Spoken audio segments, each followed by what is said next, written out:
In today's video, I'll be replacing the aircon compressor on my Smart Fortwo 451. Hello, and a very warm welcome to another video from Auto Night. Now, I've been putting up with not having aircon in the Smart for far too long now, in fact throughout most of the summer, what we've had of a summer anyway. As a pale creature with Nordic genes, I'm not good in the heat. In fact, I'd be happy if it was sub-zero all the time, but that's just me. So not having aircon has been far from ideal. In fact, I'd go as far as to say it's been bloody intolerable.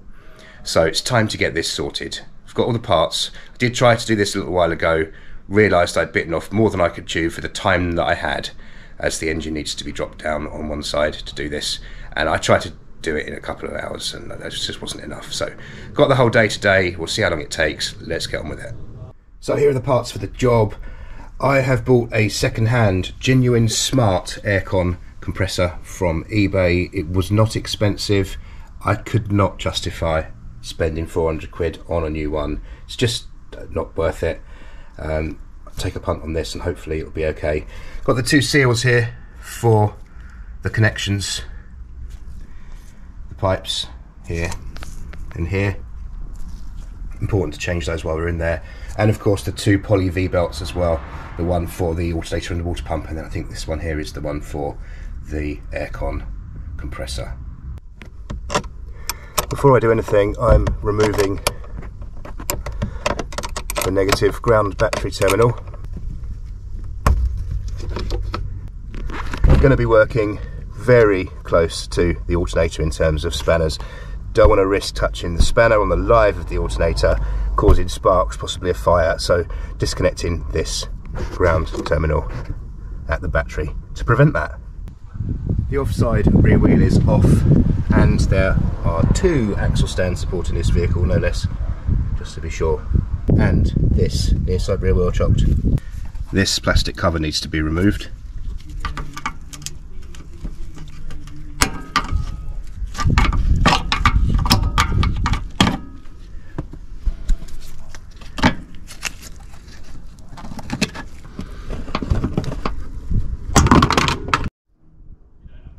It's very difficult to get a good camera angle, but essentially there's not enough clearance on top of this compressor to be able to access the pipes and the bolts. You can see one of them, but the rest of them are very obscured. So need to lower this engine down a bit. Note my very advanced carpet stay technique. It works. Okay, so these three bolts here are what secure this right-hand engine mount to the engine. Now we don't want to just loosen these because the engine will just drop down. And there are a couple of considerations before we do undo this. Now, because the very short exhaust system on these cars is fixed to the engine, we need to remove this mount this side to allow this exhaust to kind of drop down with the engine on this side as we lower it. It's far easier to do if we apply some WD-40 or similar. You apply a screwdriver and work it around as well.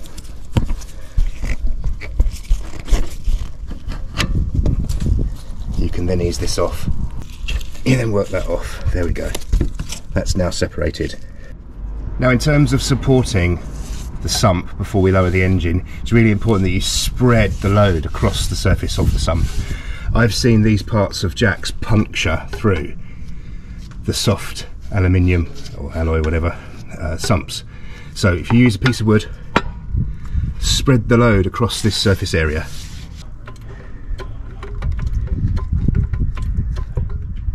And we can now undo these 14mm Torx bolts. They are really tight. You might need to use a bar on these just to crack them off. Then once these bolts have been initially cracked off, you can then just remove these with a conventional 3/8 ratchet. It's important that at this stage you have already supported the engine, as I just have. US vehicles may have some additional emissions control components in this area that you may have to remove to get to this. The bolts are out and the engine did drop down very slightly. You'll notice that the engine has dropped down and also slightly backwards, but you can play about with the jack and lift that up when it comes to refitting. The bolts are quite long. There they are, all three of them. To prevent putting strain on this centre mount, I'm going to remove this. Now this is an 18 nut on this side, and on the other side you've got an 18 Torx.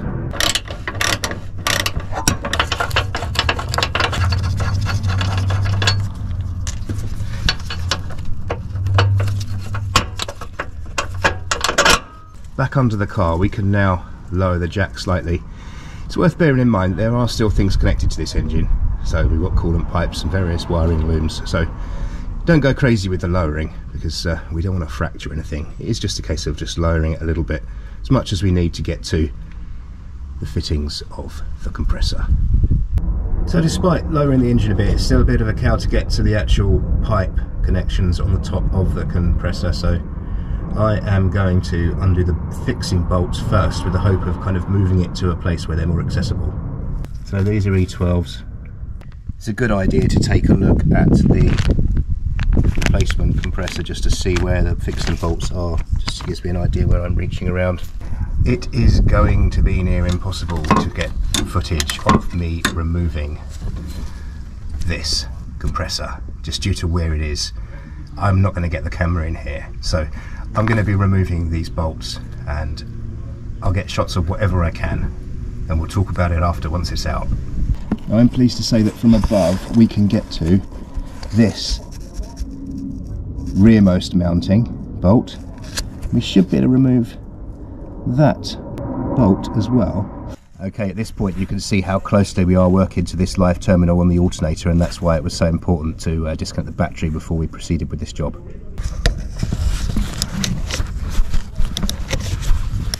And it is out. The bolt for the pipe is T30. Just get in there.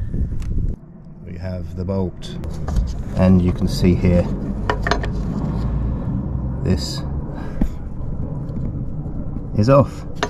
Okay, so there is a connector down here which I will disconnect, but as the wire has been cut on the replacement compressor, it's easier if I just cut this off for now, and then I can get to that connector once the compressor's out of the way, because it's a bit hard to get to at the moment.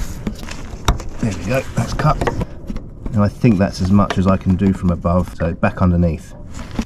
So I'm just moving this pipe out the way, because this is what was stopping me from getting to this other mounting bolt from below. So now all we've got left is this mounting bolt and this pipe to remove. Right, I got it. And that is now free. Just that other pipe to remove. Next challenge is going to be finding a gap big enough to actually get this compressor out. I do hope there is a gap big enough, or I'll be really pissed off. Moving this compressor around has given me perfect access to this other pipe.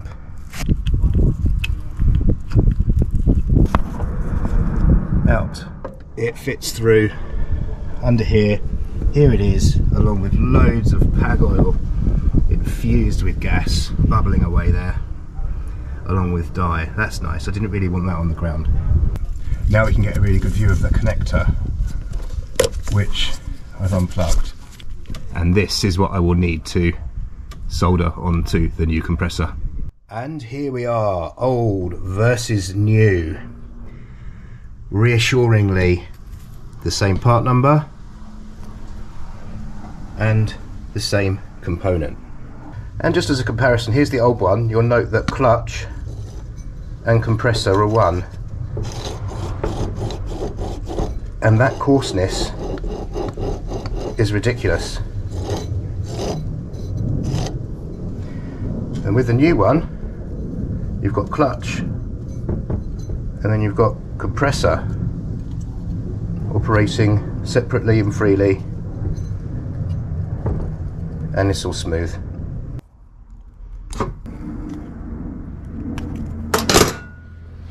Okay, I need to solder these two together. It's probably time I take a break soon. I need to eat. I am hungry. It's giving me the shakes because I get hungry and I get like that sometimes. I work too long without eating. There we go, we'll get those two soldered together. Let's get some suitable heat shrink on there.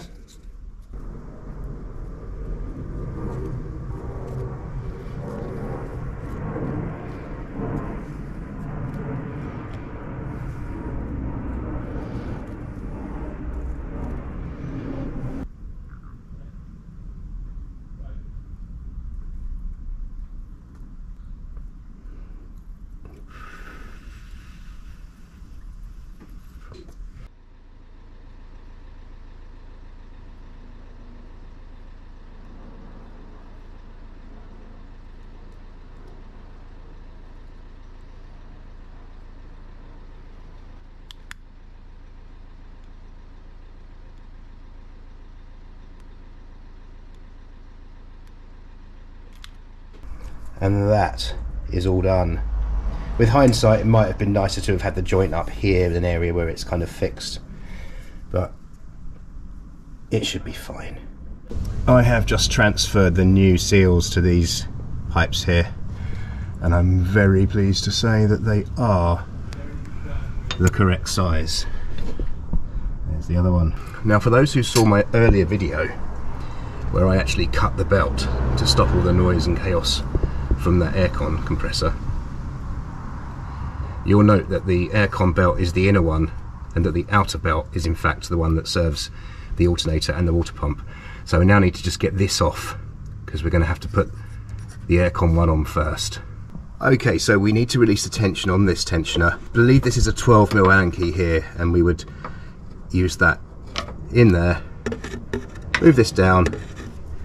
I don't have a 12mm Allen key. Thought I did, but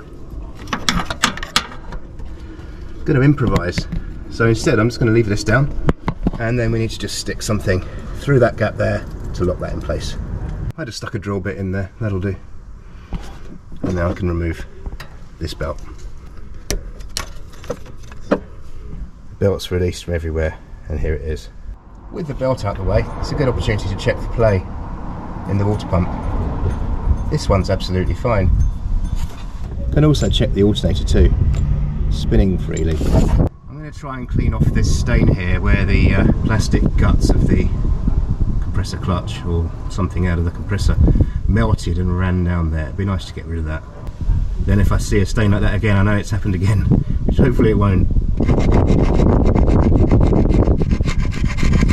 That looks a bit better. New one is ready to be fitted. Wiring all fixed. Put some kitchen roll here in these openings to prevent any dirt from going into it, which will spell death for the whole system. And these will be the last things I remove before I refit these pipes. So from beneath, and as the compressor was going back into position, I was able to refit this hose connection here. Then from here, tighten this bolt, and also the inner one before I went back up to the top to refit this other pipe. You need that to be clear to get to the other bolt here. And up top here, just refitting this hose connection and the mounting bolt as well from the top. This top connection is tight, the bolt is tight, and the wiring is reconnected. And back underneath, this pipe is tight, this bolt is tight, and the other bolt is tight. Time to get the belt on here. Now, in their wisdom, Smart did not provide any form of auxiliary tensioner to enable this belt to be fitted, loose, and then adjusted. So it seems that it's just either on there or it's not. So we need to fit it to this pulley and then kind of walk it on by turning this. Bit of a performance, really. I think there's a special tool for this, but I don't have it. So I'll do the best I can with what I've got. So we get this belt over the correct part of the crank pulley, which is the inner pulley wheel, and then we get it up in this vicinity. That's partly on. What I'm going to do now is turn this 22mm bolt and work this belt on. Doesn't feel like it's doing the belt an awful lot of good, if I'm honest. This isn't a technique that I think is a very good one, hence there's probably a special tool for it. But I think it will go on. Okay, and that belt is now on the correct part of the crank pulley.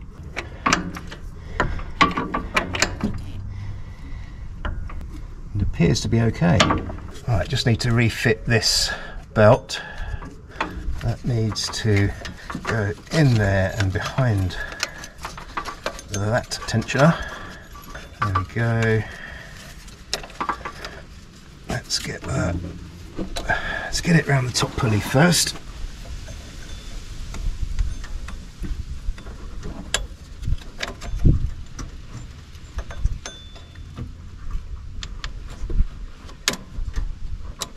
That's round the top pulley, and let's get it round the next two, which is crank and water pump. That's it.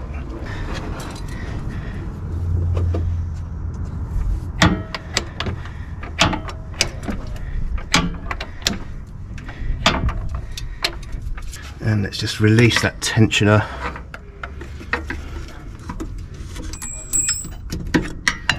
There we go. Okay, so well over the halfway point now. It really is just a case of lifting the engine and then just putting everything back together. So at a good point now, everything's fitted with the compressor. So I now need to slowly raise the engine, reinserting nut and bolt in the front engine mount. That helps locate the engine at the front. And I've now been able to lever the engine forward slightly so these bolts align. Getting this top mount lined up again turned out to be a bit of a devil, as the engine was too far towards the back. And I used this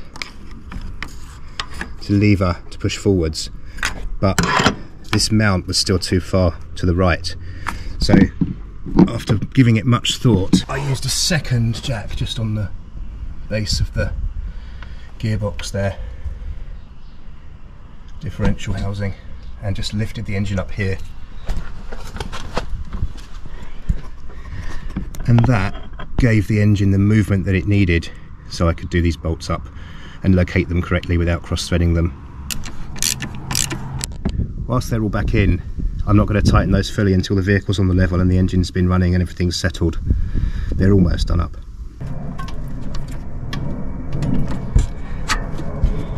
Refitting the exhaust rubber, refit this shield.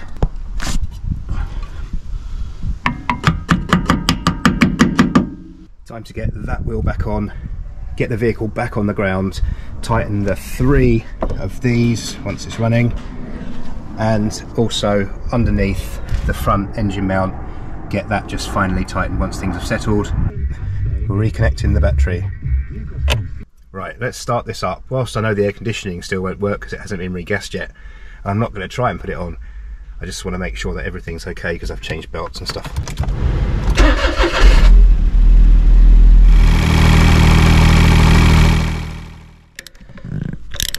Final tightening of these bolts. 80 Newton meters for these. That's what I've researched. Make sure you're happy with whatever setting you use for yours. And this was retightened.